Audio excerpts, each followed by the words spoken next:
Jill DeFerrin is the defending kart champion and back-to-back Portland winner. 25 drivers will be gunning to knock DeFerrin off his pedestal this weekend. And it all starts with kart qualifying next.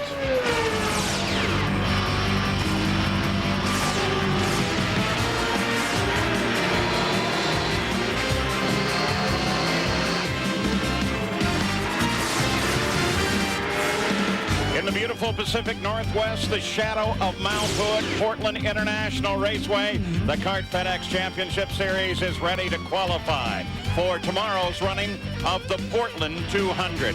One man having a decidedly bad season is the two-time and defending champion here and the series champion, Jill DeFerrin. 4 different times he was off course in the testing on Friday. His best finish this year is a second at Mexico. His overall average finish has only been a 9th. And when we take a look at the practice speeds, Jill DeFerrin is sitting down there in 9th right now. Though there is some good news in that chart. You look up at second quick. That's Max Pappas. That's great for him. And Michel Jourdain Jr. is prominent in his practice time here thus far. Hello and welcome. I'm Paul Page, and you know, qualifying here is somewhat different than at other circuits we've seen this year. Everywhere we've raced up to now has had concrete walls right along the edge of the race course. You can't make any mistake at all, so that makes it a little harder to take a chance and pass, and because of that, you want to qualify as best you can. Here, it's different in that, one, of course you want to qualify to get the pole, get the point, get the bragging rights, but also the first straightaway leads to the festival curves. And it seems that those curves tend to reach out and grab drivers, especially on the start. So part of the reason to qualify particularly well is to try to be ahead, or for that matter, well behind the accident if and when it occurs. Let's go to Gary Gerald. Looked at that speed chart. The first name you saw was that of Castroneves, Spider-Man, the man who was climbing the fence a week ago at Belle Isle with another victory for the Penske team. This is the car that he's driving this weekend, of course. It's been fast all weekend long, but a couple of things to keep in mind. In the repositioning of the pop-off valve this week, they say that they have lost 5 miles an hour of straightaway speed. And here at Portland, with 2 long straightaways, the positioning of this valve and the loss of the straightaway speed can be very significant. One other factor at the front of the car. Castroneves got off course this morning. He didn't bang the concrete, but he damaged a nose wing. It was a special nose wing. They had only one of them, so he had to go back to a more traditional style of nose wing on this Penske machine, but he still has been amazingly quick, working so efficiently in the corners. Be interesting to see if the man with the championship momentum can gain another point today, get another pole, and close some ground on Kenny Brett. Let's go to partner John Stone. Thanks, Gary. Well, of course, when you think about qualifying, you think about the pole position. But for the first group of drivers, those in the slower group, when the track conditions aren't quite as good as the following group, they have slightly different priorities. Now, of course, they want the best starting position available for tomorrow's race, but because of a recent rules change, the fast group, the second group, is determined by the first 11 drivers in the championship points, and then the next 2 quickest drivers from either session. For drivers like Max Wilson, Max Pappas, Michel Jourdain Jr., they're on the back half of the championship points ladder, but they've been quick all weekend long. You look at Max Wilson, he was at the top of the charts yesterday. He had a problem with his primary car this morning. He'll also be quick. If these guys do well, they'll find themselves in the fast group at Cleveland. Then they'll have a legitimate shot for the pole position. Let's go down to Jan Bikas. Well, Parker, I think a sentimental favorite for a lot of people up and down pit road would be Mimo Gidley. And of course, Mimo Gidley takes the place of Nicholas Manassian in the Target team. He has a whole bunch of fans up and down pit road hoping that he'll be able to deliver the goods. Well, so far he was only 21st quickest in practice. I talked to him moments ago. He says, hey, don't panic. I'm getting faster each time I'm out in the car. I'm getting more comfortable. I haven't been in the car for 7 months, but amazingly, I'm not sore. He says the reason is that 1 or 2 days a week he's been in the car working on those neck muscles, working on the muscles that haven't been used, as we said, for 7 months. And he's hoping to go faster here in qualifying. Well, there's nothing like driving a champ car, though, and on this 1.969-mile circuit, for the drivers during qualifying, the key is maximizing braking going down to the festival curves. It's the fastest part of the track, 187 miles an hour. They'll break down to 42 miles an hour. We'll see drivers going straight through here as they miss that braking point. They also have to get the balance right through turns 4 and 5. A long sweeping right-hand corner over 3 Gs of cornering force. The exit off of 7 is critical because they'll reach their next quickest speed on the track of 185 miles an hour into turn 10. It's the last corner though, turn 12. It's the one that sets up the lap and finishes the lap. If they get that right, they'll turn a quick lap in Portland. And here is Alex Tagliani as they've come up to speed really 4 laps into the book now for first group qualifying. Tagliani is thus far the quickest. And check that, Brian Herta just surpassed Tagliani, moves to the quickest, followed by Tagliani, Moreno, Serbia, Jourdain Jr. Those are the toppest. We'll keep an eye, of course, constantly on Gidley for you. And Moreno just jumped up to the top of the order, so they're beginning to lay down some times pretty quickly here. Well, really no surprise from Roberto Moreno. We've seen this guy very quick here in the past in Portland, and the whole Patrick Racing team, remember, they spent the entire winter trying to improve on their qualifying positions. During the race, Jim McGee, Pat Patrick, they've called great races. They've always been at the top towards the finishes. They've been hampered in qualifying. Moreno and Vassar in the next group, both going very quick all weekend long. Max Wilson, who's had a fairly good weekend. You know, they got a new engine, essentially a entirely new effort put together last week in Detroit, and he's had a fairly good weekend. Well, small team RCR or Blair, I've talked to them several times this weekend. Max and his engineer Brian Ma just laughing because they're so surprised they're doing well. They don't have a tunnel program, they don't have a shaker table program. Max was at the top of the time charts, as I said earlier, on Friday. A lot of pressure on this small team to perform well here. Fortunately, he's gone off. He should be able to regain the momentum. It still has lots of time to put in a quick lap. You know, when we started looking at Brian Herta here just a few seconds ago, he was second quick. He's now 4th quick, so the laps are coming fast and furious. It's now Moreno, Pappas, Tora Takagi, and then Brian Herta. Got to remember, it takes 3 or 4 laps to get these tires up to temperature here at Portland. The difference is we've got some overcast now. It was hot yesterday, a little cooler this morning. The guys will be able to get 1 or 2 runs out of this set of tires. They'll come in as they always do for some adjustments, and then we'll see all the frantic activity for the quickest time at the final laps of this session. With Tora Takagi, Toyota-powered Walker Racing going quick. Once again, Moreno, who is at the top of the order, just upped his lap slightly and stays out. Moreno, Max Pappas now to second quick. And Pappas is a guy who has been steady throughout the weekend. He's suddenly really doing very well. And he really needs this weekend. His qualifying efforts so far this year have been outside the top 10, 11th, 13th, 17th, 14th, 17th, 13th. Last race at Detroit, 24th. Max feels, though, his engineer John Dickey here finally starting to communicate. And as you said, Paul, he has been quick, and he really needs a good qualifying run here. Well, and it makes you think a little bit, at least, of the internal dynamics of a team, because Kenny Breck, his teammate, has been doing so well this season with 2 in a row. Maybe that gives not just Max, but the rest of the team incentive, some sort of proof that they, in fact, can do particularly well, and inspires them to do it. So it's Moreno, Pappas, Takagi, and it's Toyota, Ford, Toyota. We'll be right back.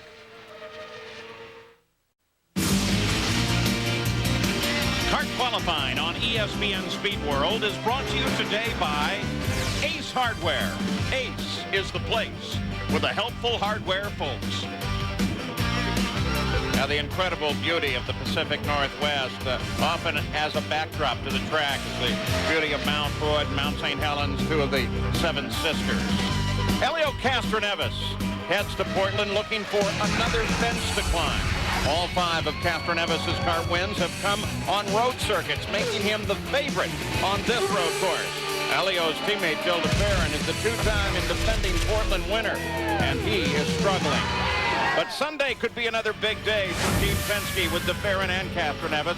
ESPN brings you live coverage of the Portland 200 on Sunday afternoon at 4:01 Pacific. Castroneves is second only to Kenny Breck in the season point standings. For more, log on to ESPN.com. Well, back with qualifying, Max Pappas followed by Moreno and Tagliani. Those are the top 3. And Memo Gidley is back on the pit road. And Parker, we expected so much more, but he currently is only 12th quick. Well, it's so difficult to come into this series just a third of the way through this season and sit in this car and try to get the most out of it. You and I were both surprised. Yesterday, though, we knew that he would be trying to sneak up on it. We expected him to go a little quicker today. No doubt of his talent. I just think trying to develop the rapport under pressure during qualifying is a bit overwhelming right now. No, he's such a good guy, and what a great opportunity this is, Jan. It is a great opportunity. I can tell you on his last pit stop when he came in, now they're going to sticker tires. They had changed the rear springs, and Mike Hull, team manager, told us that what they were trying to do was soften up the back of the car to try and give him some rear grip. Maybe it's something you can keep an eye on. Certainly the back part of the circuit, the balance in the high-speed corners is ultra critical. And the other part of that, Jan, of course, is trying to get off the low-speed corner coming off the festival curves. I was out watching yesterday. A lot of the cars having problems trying to get the power down there. Softer springs are going to help the car squat a little bit better, get the power down. It means faster straight line speeds and lower lap times. And when second group qualifying begins, about 12 minutes to the end of this session, then we'll be watching Gilles de Ferran. Gary Gerald, what's going on with his weekend? Well, let's find out. Gilles, we were saying it was un-de-Ferran-like to see you off course, I think 3 times yesterday, and maybe struggling a bit. Now, does that relate to the loss of the straightaway speed, the horsepower being down a bit for the Honda power plant?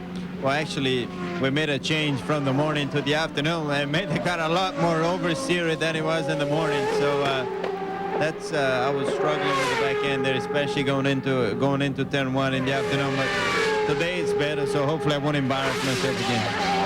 2 times you've won the last couple of times you've been here. Is that of any significance in terms of your mindset as you go for 3 in a row?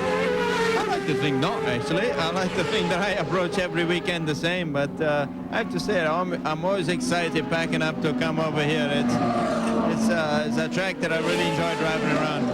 Is there a mental freedom with the fact that, unlike last week at Belle Isle, you don't have the concrete canyons, that there's a forgiveness factor if you do get off course? I don't see any concrete in Detroit.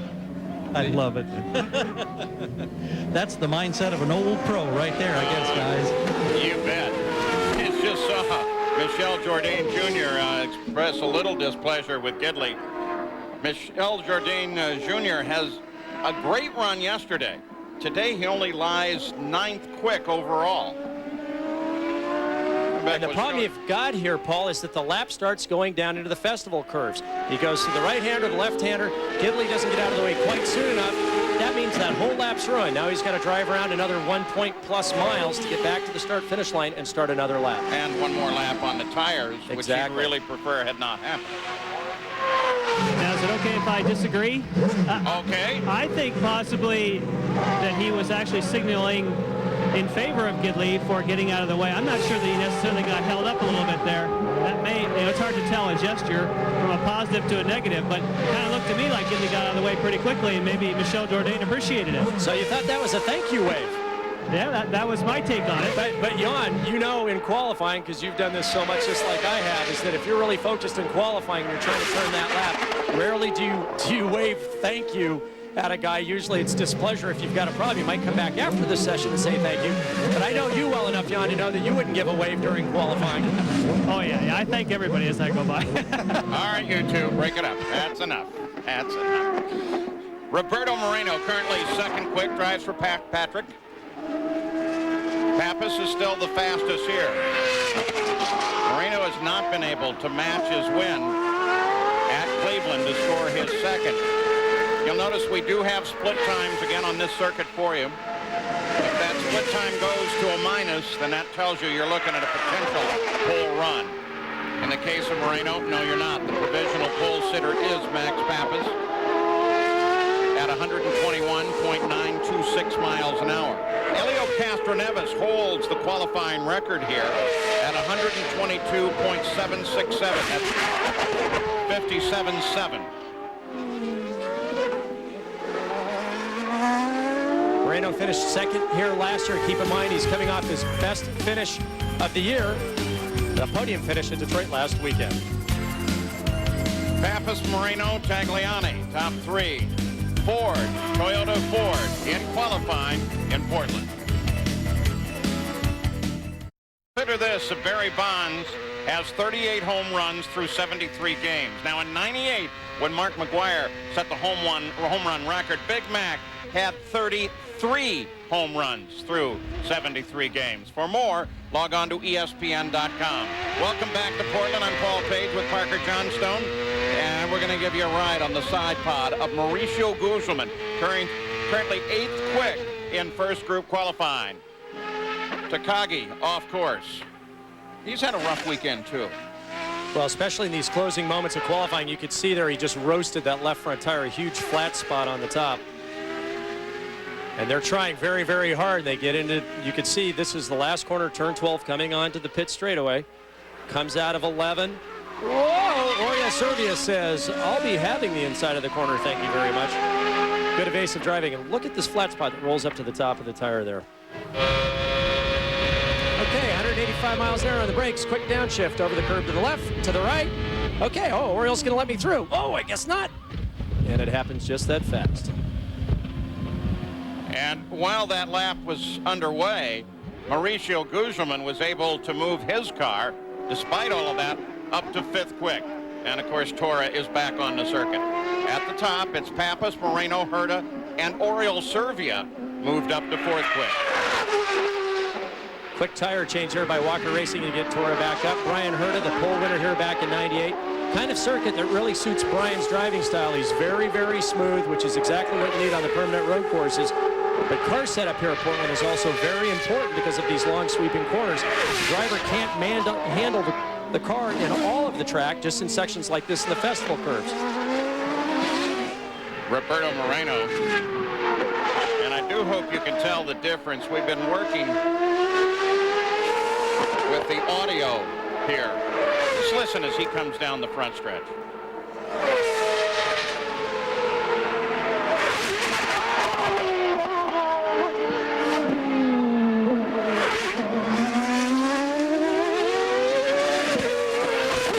Takes it through the festival curves, currently 2nd quick, and his crew on the radio urging him to really get going. Go back to Mauricio Guzman now.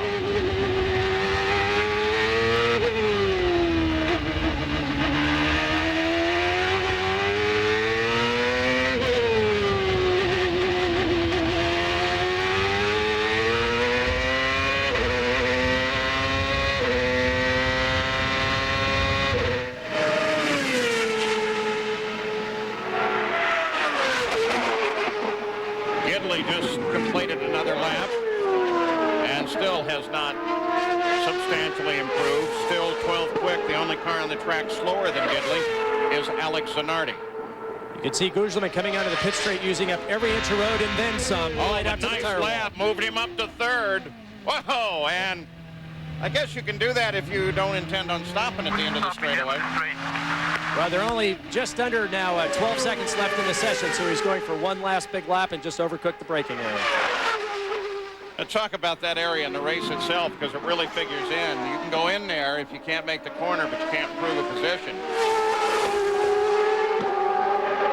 Checkered flag comes out. Whoa! Jourdain. Michel Jourdain Jr., and there's some pretty heavy damage to that car. Got a little bit of fire going on here in the back. Of course, there's some oil that tends to accumulate back there. Here is Roberto Moreno. We're going to see if he can eclipse Pappas for the provisional pole as he races for the checker. And no, he's not able to do it. So session looks like it will end with Max Pappas as the provisional pole sitter, then Moreno, then Guzman. And to look at Michel Jourdain Jr. and how he got where he did. Just got off there on the outside entering turn 5 and a big hit, lots of damage, not only to the front, but you could see the problem at the back of the car from that sudden stop.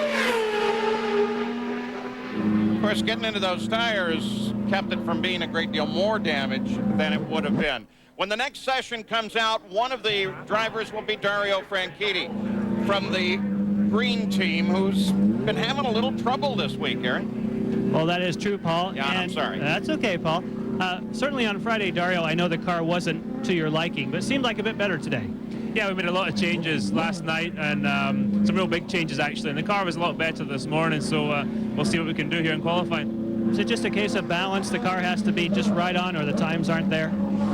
Yeah, there's a lot of different things. We felt we didn't have balance yesterday, nor did we have as much grip as we really needed, so we had to do some major changes and some major thinking going on last night, and it seems to have worked. And how about the Honda pop-off valve, the whole thing that we heard about that would be a big problem here for you? Can you feel that in the car? Yeah, that's for sure hurting us. That is a problem with the straight line speeds just now, but we're doing everything we can, and Honda doing everything they can to help us out, but it's tough.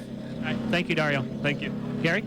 Check again with Helio Castroneves before he gets in the car to go out. Now, the time that Max Pappas has thrown at you, 57-second range, is pretty strong, challenging the track record. What do you think about your chances? Well, definitely comparing to this morning, our chances are really close. Chance I do have, as everybody in this session right now, so let's hope the track also going to improve a little bit. It's going to be exciting, so I'm expecting good things. We mentioned early on, he's got a different nose wing out there now. He's been consistently fast, but a pretty good challenge. Wish you well. Thanks. Thank you. Speaking of Max Pappas, he's only 5,000ths of a second off of Helio Castroneves' track record. His last pole was 31 races ago. It's his only pole. Chicago, 1999. Can he hang on?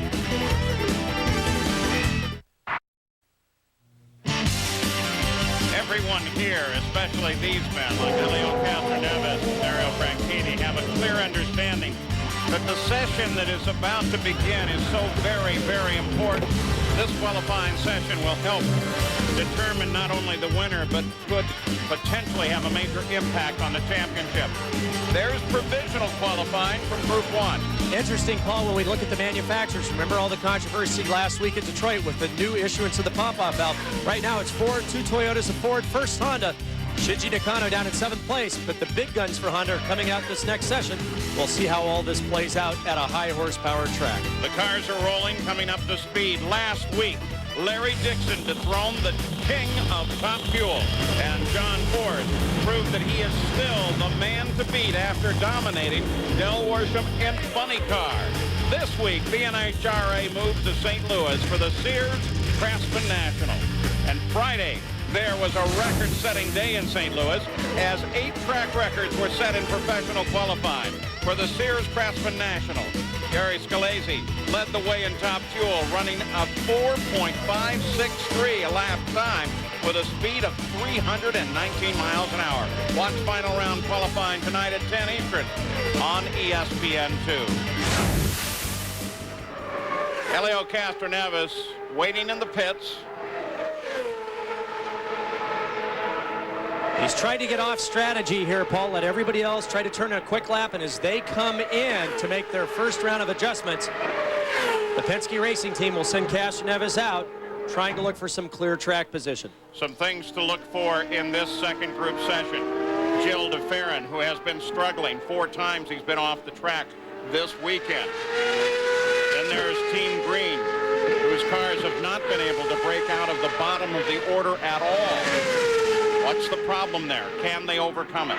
Well, for Paul Tracy, he has a whole different strategy. Remember, he's got a holdover penalty of 8 minutes from Detroit, so for him, this is a substantially shorter session. He's got to get his tires on, turn a quick lap, get into the pits, change them, and go before he runs out of time. We'll watch for a time here. Gilles de Ferran at 15, so he's still coming up to speed. The provisional pole sitter is Max Pappas, and he's with Jan Vikas. Yes, and it was a tremendous time, a 57-second lap. I know you've got to be happy with that, because beginning this weekend, you were at the bottom of the charts. What changed that? You know, I'm always the same Max Pappas, you know, that qualified 24th in Detroit. You know, just now the Miller crew and the Ford engine and Firestone tire assisted me at the best, and here we are. Now, I noticed that you ran some new side pods, lower drag to go faster on the straight. Does that help you along? Nah, it's not. That's not the situation, you know. Like in Detroit, we experimented a lot of things, and we were really back in the grid. Now we got the car back to what Max like, and Mad Max is here. What is Max like? What does the car do that makes you go fast? You know, I like when the front end doesn't have too much of a, you know, doesn't have too much understeer, like precision on the front end, and this track paid off a lot. Thank you, Max. You think it'll hold up? Where do you think you'll end up? You know, today the goal for the Miller team was being the fastest of my group, staying in the top 10. So one goal is achieved, and the second goal is, trying to see if other people can catch up. All right, guys, I think it's going to be better than top 10. He's looking pretty strong. And Jan, because you mentioned that Kenny Brick's car, his teammate, that they're sitting there with two possibilities in some of their aerodynamics. Yes, Paul, we're making our way over to Kenny Breck as we speak. And you can see, if we have a chance to take a look at it, is that the side pods are more similar to what we would see like at Motegi, Japan. Not the road course side pods that have all the kick-ups, all the high downforce things. The idea is to get a little more straightaway speed, and believe it or not, I found out from one of the engineers a moment ago, it only takes away about 80 pounds of downforce. So I thought it was a whole lot more than that. They say to get some straightaway speed and don't give up a whole lot of that important downforce. And while we are watching Kenny Breck, we shift our focus to Jimmy Vasser, who was able to move to fourth quick, and shortly thereafter, the rookie Scott Dixon moved to second quick. And although a Renard chassis as opposed to a Lola, look at the side of this car, also very clean. Much more like an oval setup. In fact, their undertray, the new undertray that was released at Milwaukee by Renard, is being run by Patrick Racing. So they're trying to maximize their straight line speed. They'll give away a little bit of downforce in the corners, but so far it's working for Jimmy Vasser, Roberto Moreno. Moreno, third quick in the last session. Jimmy Vasser, fourth quick in this session. Here comes Michael Andretti with Scott Dixon right behind him. Dixon does not improve on his speed, and it doesn't do much for Michael either. He's 18th quick, though his teammate Paul Tracy on the last lap was able to move to 10th overall. In the upper left-hand corner, that box, we're marking for you the cars that are out in this group. One thing to keep in mind, there's no longer any in-season testing unless you've got rookie drivers. So a lot of these teams are working hard in the wind tunnel, but oftentimes those results are a little different once they get to the racetrack. So the teams are experimenting a lot more now than they ever used to in the past. Gilles de Ferran, currently 12th quick. Patrick Carpentier moves up to 8th quick overall, and Cristiano D'Amata moves up to second quick. Getting very close to pushing Max Pappas off of that pole. There's the order for you. Look at that. Ford, and then a lineup of Toyotas.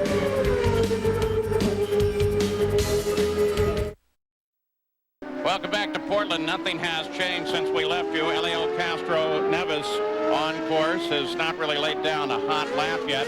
He is, from previous, the track record holder here at 122.767 miles an hour. Max Pappas was very, very close to that. And then there's the story of Kenny Breck, Jan Bigas. Yes, he had radioed in that there was a hesitation in the engine, and the Ford engineers went through all the data, and now you can see that the crew is going for the pop-off valve, that they feel that possibly the valve is opening prematurely, and CART does give teams, if they request it, a chance to change that pop-off valve to a spare. So valuable time being lost for Kenny Breck, but if it turns out all it was a valve, he'll be right back up to speed in no time. So Kenny Breck, as they do that work and do that change, we want to show you Bruno Junqueira, who is currently 17th overall. A very talented rookie for Target Castroneves, is in that lap 5 places up to 12th quick. And remember, he was on the front row last race at Detroit. 10-4, 10-4. Got into the P12, P12. Take a look here on Dario Franchitti's car. The wicker bill sticking out from the left rear of the rear wing. Despite the fact that that's happened, he's stayed out several laps with it. I'm very surprised at that. That's going to have a huge effect on the L over D over the downforce over drag. Finally, he's coming into the pits now.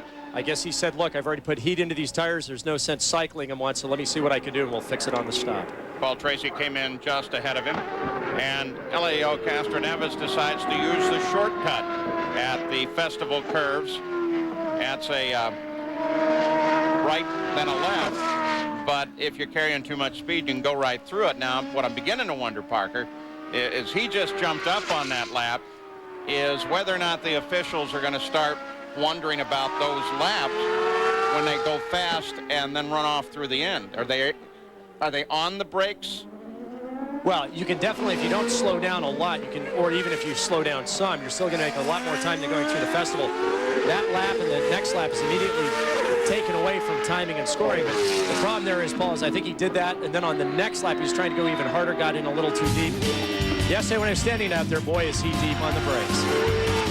Cristiano D'Amata, currently second quick as you look at the order, with Elio Castroneves bringing his Honda up into that long lineup of Toyotas. Pappas still on the pole. Welcome back to Portland International. Watching Elio Castroneves, currently third quick. No changes in the order since we've left you. And he cannot improve his speed on that time. 18 minutes and 10 seconds, and Castroneves, well, that might improve the lap speed, but not going to count it.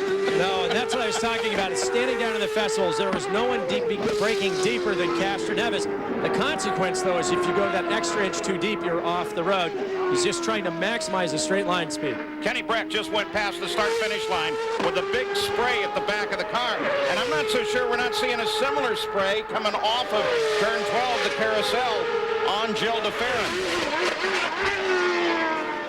And as he came across the line, there's Kenny Breck, and there is the spray, and they have now given the black flag to... Get the spare car. Spare car will stop you at pit in. Just make it around, stop at pit in. And you can see the spray coming off the left side coolers as well. I can't, it stopped. Yeah. Okay. Step 4. When you get there, have safety bring you back. Stop it. I'm on fire, so I got to get some kind of help here, okay? He's just driving for a fire station at this point. He realizes the back's on fire. Maybe some fireman or something, okay? Stop, get out, get out. You can hear Scott Remke a lot more excited than Kenny Breck. He looks in the mirror and says, yeah, I'm on fire, I'll be getting out. And Scott's saying, you need to get out of there, Kenny. Kenny may not be entirely aware of how good that is going behind him. There's Scott Remke on the left. That was the other fellow in that two-way conversation. Well, the course workers are there now. And dump fire extinguisher on it. Looks like it may have done its job. But Kenny Breck has brought out the red flag with 16 minutes and 24 seconds remaining in the qualifying. And Max Pappas still has the pole. Well, Saturday night on ESPN2 at 8 p.m. Eastern Time, Brian McBride and the Columbus crew head to the Cotton Bowl to face Jason Price and the Dallas Burn. Catch the MLS each week on MLS Soccer on Saturday. For more information, log on to ESPN.com. Well, Kenny Breck made it back to his car. In fact, guys, we got about 7.5 minutes before we go out. Let's get this thing warmed up. Get everything set, Kenny. They threw him onto one of the safety trucks. He grabbed his steering wheel and headed back, put him in the backup car. He now serves out an 8-minute penalty. Green flag has just come out, and they've just started rolling out of the pits with 11 minutes and 19 seconds left to go. And that's a lot of pressure, Paul, to be put back in your backup car. You wait till the end of the session. You have an idea of exactly who you're going to have to beat. In this case, it looks like Max Pappas, his teammate.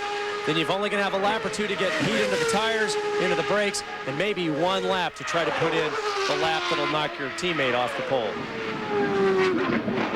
Watching Elio Castroneves, you remember he had an incident this morning that damaged what the team, I think, thought was their most important nose wing assembly, one that was different than the one that's on the car now. Yes, but then they went back to the standard piece, and he ended up turning the quickest time of the session. So sometimes the trick pieces out-trick you. But right now, Castroneves in third place, trying to get up to speed in the last 10 minutes of the session. Gary. Well, we talked further with the crew about that particular nose wing for Castroneves, and they said, well, sometimes, you know, these things become a bit of a mind game. This is what the team was calling a tweak in terms of improvement. But he says, you know, sometimes if you tweak at the time you're putting on a fresh set of tires and the track happens to be clear, the driver thinks, wow, this is the greatest thing going. And other times it works totally in the opposite direction. So they were kind of downplaying the importance of that nose wing. But the fact remains, they did have only two of them. One of them has been damaged. Elio is without, DeFerrin is with his, but DeFerrin continues to struggle at this time. He was complaining of severe understeer and just not getting grip, particularly going into turn number 1. Let's see what this lap does for Elio Castroneves. His teammate DeFerrin right behind him. No improvement for Castroneves and for DeFerrin. Kenny Breck, they keep working on it. Remember, Paul, we heard on the radio that they were just going to warm it up and then get ready to go. And then at the last minute, they made a change to the front springs. They decided they wanted to change the front springs. Now, I do not know whether it just was that the spare car was not set up exactly as the primary car. Normally, they are. I have a feeling that as long as they're sitting here, that already they made an engineering change to try and make his job a little bit easier here in the spare car. Well, Jan, I hope you can hear me and the noise of that engine running there, but don't normally they keep the backup car in exact sync with the primary car? There's a whole crew to do nothing but that? Well, that is true, and that's why I think that Don Halliday just made a decision based on what he heard from his team member Max Pappas and what he knows Kenny Breck has to do in a short period of time. Sometimes you change a front spring, maybe go a little bit softer to make the thing a little more positive in the front, knowing that Kenny Breck won't have the full practice session or qualifying session to do it. Michael Andretti, Scott Dixon, Elio Castroneves, Gilles DeFerrin, and Cristiano D'Amato all just crossed the line, as did Patrick Carpentier. None of them have improved on their quickest times this session. And on that last lap, Castroneves was only 0.07 of a second slower than his quickest lap so far, but he's got Michael Andretti ahead. Part of the key here is finding open track, and it's a matter of whether he gets a tow from Michael or Michael actually impedes him coming down into the fast section of the track. Looks like he's got enough of a gap here. Maybe he can pull this lap off. Maybe Michael will help give him a tow going down the straightaway. Elio Castroneves currently third quick. Lined up behind Michael on the stretch. It looks like the tow's working to this point. But it does not. Doesn't improve his time or speed. Here is Paul Tracy. Now they've got a penalty on Tracy. It's an 8-minute carryover from Detroit. And so now as they come to the 8th minute, actually it's 7 minutes and 30 seconds now, they bring Paul Tracy in at the same time from his penalty here. Kenny Breck is still sitting in the pits, and Paul Tracy's best qualifying effort at the moment is only going to net him a start in 11th place. How surprised are you that they haven't really jumped all over the time laid down by Max Pappas yet? I'm very surprised as we see Dario Franchitti now moving up into the 5th quick position. I was going to say particularly Team Green with the resources of Franchitti, Tracy, Team Motorola with Michael Andretti. I'm surprised that these guys haven't been moving their way up, especially if you look at how strong Christian Fittipaldi's been here in the past and some of the other guys with a long established history. But now, maybe with 6.5 minutes left, we'll start to see them nibbling away. However, I am very impressed with Mad Max's time of a 57.7. Now, that's a major move, too, for Dario Franchitti coming up to 5th quick because they have been struggling with that machine over the weekend. Patrick Carpentier moves now to 8th quick. You know, we saw something last night that it kind of gives you a warm feeling as we watch Franchitti here. And that was despite the fact that Michael's team and everybody are, DeFerrin off again. This is almost a run of desperation. Despite the fact that Michael Andretti was struggling, he and his team, Kim Green and the gang, Tony Kottman, they were all at dinner together, and they were having a good time. Dario Franchitti moves to 4th. I mean, they were smiling, they were laughing. You wouldn't expect that. There was a lot of good cohesion there. Scott Dixon moves to 2nd quick. Dixon to 2nd quick. A huge move by the 20-year-old with the Pac West Racing stable. Remember his first win? Unexpectedly at Nazareth. He's had then a follow-up podium finish, and now very, very fast as Cristiano D'Amato crosses the line. Cristiano D'Amato pushes Dixon down 1, comes to 2nd quick. Back to watch Dixon. 5 minutes, 25 seconds remain. And this is the home race for Pac West. For Bruce McCaw and everyone in the Seattle region, Scott Dixon, very impressive. Elio Castroneves just left the pits once again, this time on sticker tires. So there is the order right now. I would suspect in about 3 laps, it may change greatly. We'll be back. Welcome back. Portland Portland International qualifying for the Kart 200 to be run here tomorrow. It's Pappas, Cristiano Damana, Scott Dixon, the top three. Just a second ago, Bruno Junqueira moved up to sixth quick for Target Chip Ganassi. Here is Castroneves. We mentioned he came out on sticker tires, but he's still pretty much trying to get the car up to speed, get the tires worn in a little bit. It's a matter of getting the tires up to speed, and as you can see, he's got clear track ahead, which is all up to the team. The positioning of the driver on the track, even in the closing moments when the drivers are really stressed, they'll hold them there, trying to look for this clean track advantage, and Castroneves definitely on it. Michael Andretti moves to 16th quick. That's a substantive improvement for him, but as we watch Elio Castroneves, Gary Gerald, what's the team up to? Well, Paul, he came in and he actually, I've got to reinforce here, he had already gone to his last set of tires previous. So these tires have had one cycle on them already. They did not change before he went out. He called for a couple of changes on the nose wing configuration. They made a couple of twists up front, and he went back out. And now as he's running out of time, as he gets heat back in those tires, we'll see if there's anything left. But of course, as Cartman's mentioned, usually, optimally, it's the third, fourth, or fifth laps only that you get the best out of those tires. He's already got a cycle on those tires. Elio Castroneves moved to third. You may have gotten a glimpse as Cristiano Damana came across the pit entrance, and there you can see him for sure. Finally, Kenny Breck has served out the penalty and is rolling. 3 minutes and 15 seconds left to go. For Kenny Breck, he got to sit there all that time. He knows that his teammate's on the pole. Kenny Breck, who's been on the front row so many times this year, and that's just what Kenny Breck needs, all the motivation to try to put together a great lap in the last few minutes of the session. Elio Castroneves, keep an eye on him. Can he break his own track record here? Can he sit on the pole? Going to have to get around both Max Pappas and Cristiano Damana if he wants to do that. And he's going to bring her back in. Now, just going to slow it down, looking for a hole. I think that's exactly what he's doing. Maybe try to get hooked up behind Cristiano. Remember, they used to have great battles in Indy Lights. He's looking for a rabbit, and maybe he's found one in Cristiano Damana. Little 130-pound rabbit. Big rabbit, tiny guy. And now Cristiano pulls over. Hey, I don't want you back there. Now, you just go on around. That's the game they're playing right here. Cristiano realizes they've only got a... Which position now? Showing you P2 right now. Well, if he goes that speed all the way around, he's going to cut the checkered flag pretty close if he intends to go back out. And poor Carpenter's in the middle of this going, guys, would you quit screwing around? I'm trying to get some qualifying done here. You can play your game some other time. Well, Carpentier got clear of him, but of course lost anything on that lap he may have wanted. Dario Franchitti, fifth quick, does not improve position or time on that lap. You saw also Jimmy Vasser got a view there. We just got a great radio transmission from Scott Dixon. Shows you the kind of pressure these guys are on. He said, look, the harder I push, the more different directions the car goes. And it's very difficult to try to put in a very smooth, clean, precise lap when you know you've only got a minute and a half left and you're still well back at pole position. Now we've got 4 cars in the 57-second bracket range, 122 miles an hour, reaching all the way down to 6th place.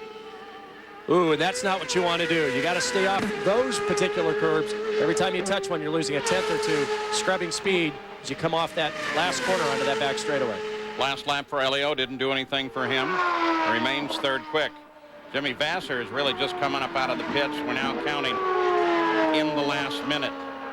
Well, Kenny Breck back in 26 is the guy that's got to make a big jump here. Even though it didn't count at all as Michael comes in during the test this morning, the practice this morning, there were major changes occurring in the last few seconds of that session.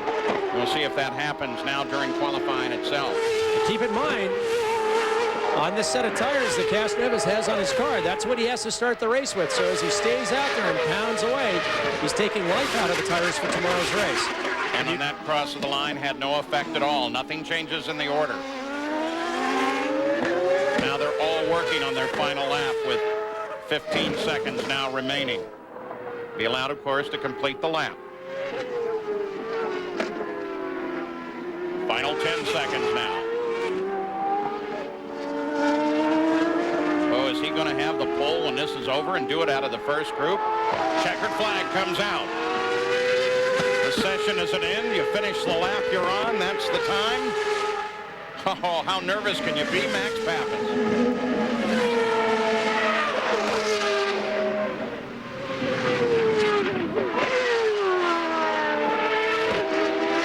Still no change. Here comes Castroneves. Turn for the line. Breck crosses in front of him. No change for Breck. Castroneves does not improve. Junqueira, no improvement. Here comes DeFerrin. And no change for Jill DeFerrin. What do you think? It looks like Max Pappas, out of the first group, may have scored his second career pole. Pappas, D'Amata, Castroneves, Ford, Toyota, Honda, top three. Today's coverage of kart qualifying has been brought to you by the all-new 2-minute drill. Play along in the Ultimate Sports Quiz Show, Tuesdays on ESPN. Well, we were all trying to figure it out, and nobody can remember when the pole position actually came out of first group qualifying. It certainly has today. Ford-powered machine, Max Pappas at the wheel, Cristiano D'Amata, Toyota sitting second, and then Elio Castroneves. But let's talk with our new pole sitter, the second of his career. Jan Beekes is with Max Pappas. And getting the congratulations from Dario Franchitti. Congratulations, Max. When I talked to you after the first group, you were hoping for a top 10. Surprised you held on to the pole? You know, I'm never really surprised, you know, but today was a great proof that, you know, in the Miller team, you know, today we were not just first today, you know, but we were first because we came through very difficult time, and we were first on the track and out of the track, because today was a great proof of, you know, we believe in ourselves, we believe in the Ford engine and the Firestone tire that supported us all the time, and everybody in the Miller crew, you know, never gave up on the situation, even if it was difficult. And what an amazing run. At the back in the first practice, now to the pole. Gary? And Elio Castroneves will start inside road 2. You'd been very quick through the corners today. Was there a problem that slowed you down in this session in the corners? Yeah, I believe when I went off on the chicane, that will cause a little trouble. The car will start understeer a lot. We are very quick on the corners. We're weak on the straightaway. So we lost our biggest point. But they still didn't beat my track record, so that's good. He loves that fact, Paul. I'll bet he does. By the way, Kenny Breck was only able to manage a 22nd. Our coverage begins tomorrow. Kart Today on ESPN, the Kart Portland 200, and the Dayton Indy Lights. So don't forget to join us. This has been a presentation of ESPN, the worldwide leader in sports. For more, log on to ESPN.com.